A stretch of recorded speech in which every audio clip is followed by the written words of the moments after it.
শবে বরাতে হালুয়া রুটি তৈরি করে মানুষের ঘরে ঘরে দেওয়া, নিজেরা খাওয়া কি রসমের রেওয়াজ? কুমিল্লা অঞ্চলে এটার ব্যাপক প্রচলন আছে। আমরা অনেকে এটা বাদ দেওয়ার কারণে তারা আমাদেরকে ইসলাম থেকে বেরিয়ে গেছি মনে করে এবং অতি বুঝি এরকম মনে করেন। বিশেষ করে মহিলারা এগুলো করার জন্য স্বামীদেরকে অনেক সময় বাধ্য করেন। বিশেষ করে আমাদের এলাকায় এটি আছে, দয়া করে জানাবেন। শবে বরাতে কি কি আমল করতে হয়, রোজা কয়টি, নামাজ কয় রাকাত এবং নামাজগুলি কোন কোন সূরা দিয়ে পড়ব, একটু দয়া করে জানাবেন। শবে বরাতে হালুয়া রুটি তৈরি করে মানুষের ঘরে ঘরে দেওয়া, নিজেরা খাওয়া কি রসমের রেওয়াজ? কুমিল্লা অঞ্চলে এটার ব্যাপক প্রচলন আছে। আমরা অনেকে এটা বাদ দেওয়ার কারণে তারা আমাদেরকে ইসলাম থেকে বেরিয়ে গেছি মনে করে এবং অতি বুঝি এরকম মনে করেন। বিশেষ করে মহিলারা এগুলো করার জন্য স্বামীদেরকে অনেক সময় বাধ্য করেন। বিশেষ করে আমাদের এলাকায় এটি আছে, দয়া করে জানাবেন। প্রিয় ভাইয়েরা, প্রথম কথা ভাই, একটা হাদিস আপনাদেরকে জেনে রাখতে হবে। সেটা হচ্ছে নবী করিম সাল্লাল্লাহু আলাইহি সাল্লামের কাছে আসার পরে জিজ্ঞাসা করছে, ইয়া রাসূলুল্লাহ আইয়ুল আমালি আফদাল, হে আল্লাহ রাসূল, দুনিয়ার সর্বোত্তম আমল কি? আল্লাহ নবী সাল্লাল্লাহু আলাইহি সাল্লাম অনেক হাদিসের মধ্যে বলেছেন ইতআমুত তুআম, মানুষকে খাওয়াও। আসমানের নিচে জমিনের উপরে যত অনেক আমল আছে, মানুষকে খাওয়ানোর থেকে উত্তম আমল নাই। সুবহানাল্লাহ বলেন। কেউ যদি তার জীবনে বারাকা চায়, আমার সালাফরা বলতেন 4 পাওয়া জন্তুকে পানি খাওয়াও। অনেক দিন ধরে বরকত হয় না, সংসারে টানাটানি পুরায় না, যা রুজি করি কেন জানি আগায় না। 4 পাওয়া জন্তু মানে কি? 2 পাওয়া জন্তু মানুষকে তো খাওয়ানি, কুকুর, বিড়াল, শুয়োর, গরু, ছাগল।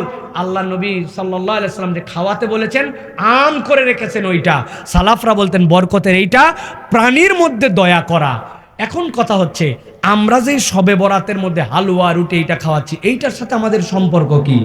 এইটার সাথে আমাদের একটা রেশমের আওয়াজ হয়েছে, এইটা খাওয়ালে মনে হয় পুরা বছর আমাদের জন্য ভাগ্য পরিবর্তন হয়ে যাবে, পুরা বছর আমাদের জন্য ভালো খাওয়ার ব্যবস্থা হবে, পুরা বছর বোধহয় আমাদের জন্য এটা একটা বিরাট বড় পুণ্যের কাজ হবে। এইটা যদি ইবাদত মনে করেন আপনি, তাহলে আপত্তি আছে। কেননা রাসূল সাল্লাল্লাহু আলাইহি ওয়াসাল্লাম সাহাবীদের যুগে, তাবেঈদের যুগে নিসফুম মিনাশ শাবান ছিল, কিন্তু ওই যুগে এই কালচার ছিল না। এখন আপনি যদি এটাকে ইবাদত মনে করেন, তাহলে ঝামেলা। কিন্তু এটা যদি আঞ্চলিক একটা কিছু হয় যে হ্যাঁ মানুষ মানুষকে খাওয়ায়, সেটা সব দিনও খাওয়াতে পারেন, আপনার মন চাইছে এই দিনও খাওয়াতে পারেন। আপনার সব দিন সুযোগ হয় না, আপনি শুক্রবারে যেরকম খাওয়ান অন্য দিন খাওয়ান, এরকম খাওয়াতে পারেন। কিন্তু এইটা করলে একটা ইবাদত, এটা যে করবে না তার জন্য বিরাট গুনাহ।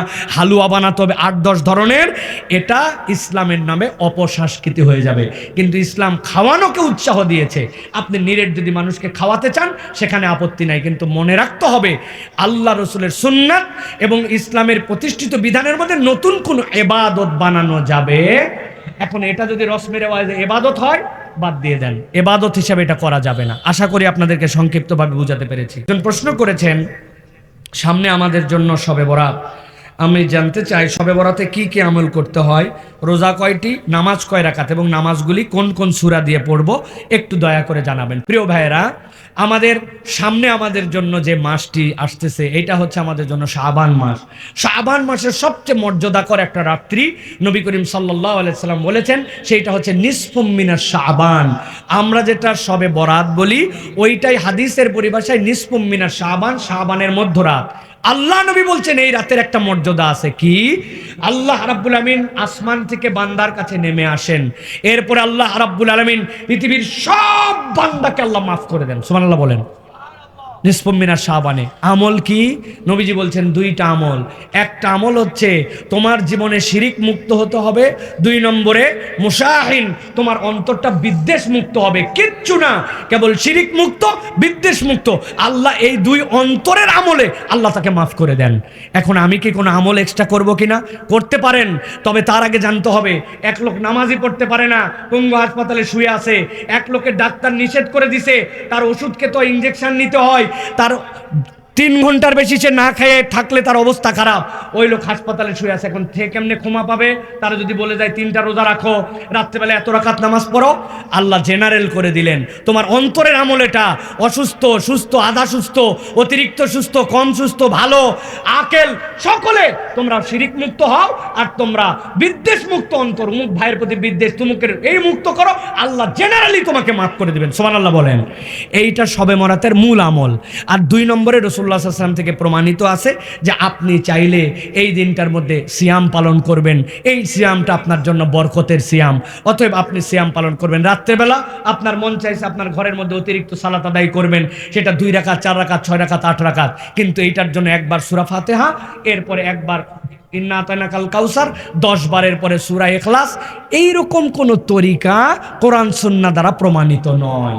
অতএব এইটা আপনারা করবেন যে আপনারা সালাত আদায় করলেন, রোজা রাখলেন, আর অন্তরের এই 2টা রোগ আমার আছে কিনা এইটা মুক্ত করতে হবে। এটাই হচ্ছে আপনি যেটা শবে বরাত বলতেছেন, হাদিস যেটাকে নিসফুম মিনাশ শাবান বলতেছে, এইটার আমল। আপনি সারা রাত নামাজ পড়লেন, আগে একটা রোজা রাখলেন, পরে একটা, ওই দিন একটা, কিন্তু আপনার অন্তরটা পয়সা গেছে হিংসা বিদ্বেষে ভরা। কারো উন্নতি দেখতে পারেন না, কারোর প্রতি আপনার ভাল লাগে না, সকলের প্রতি আপনার হিংসায় ভরা মন, কাউরে মাফ করতে পারেন না। অমুক অমুক করছিল ধরে রাখছেন মনের মধ্যে, এদিকে নামাজে ফাটায় ফেলতেছেন, রোজায় ফাটায় ফেলতেছেন। আপনার এগুলো একটাও কাজ করবে না, আপনার পাত্র ঠিক নাই, ওর মধ্যে কোনো আমল বাঁধবে না, ঠিক কিনা?